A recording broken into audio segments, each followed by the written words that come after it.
Бля.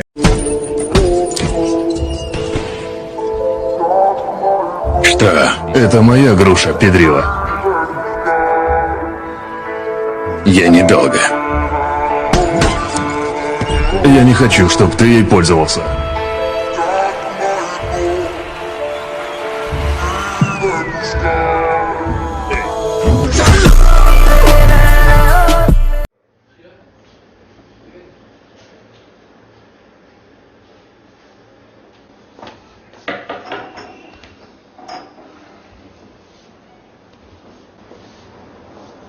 نون داره؟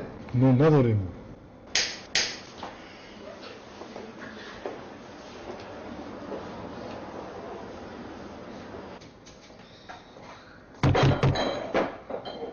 برو جورا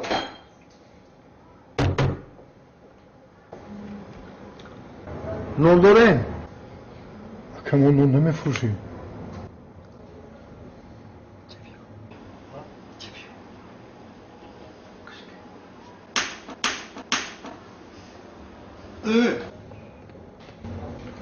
این آدمی ساق نیست.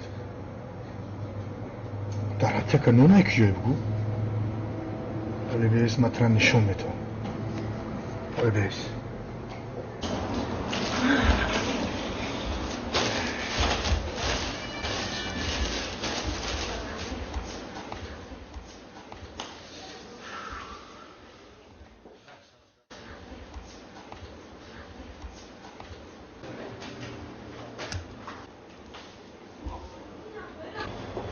مرحبا دکا من اکا من نون من باتون من بروشکا من سوخاری من خیلی مرحبا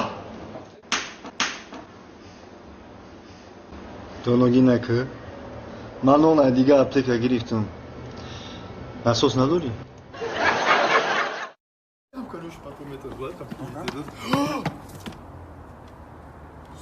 100 баксов я нашел! Ты же поделишься, да, со мной? Конечно поделюсь, брат, на! Это тебе. Ты что сделал? Что я сделал? Ты в натуре типа каз... Я Ё-моё! же поделился с тобой. Чё ты поделился? Ты себе больше кусок взял. А, да? На. Вот теперь поровну.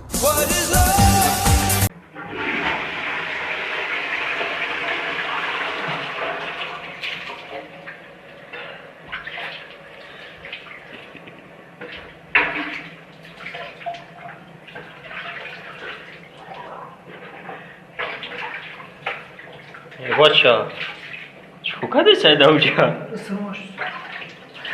اونی تازه تو میفهمی؟ بچی بچه اون تاجیکای توالت تو شما که اونجا با خدا بود توالت تو هارز اونجا دست روش باشیدی ما اینجا مخرام با خدا بود با خدا توالت ها بچه نمیدی اورا کنی دبایو بله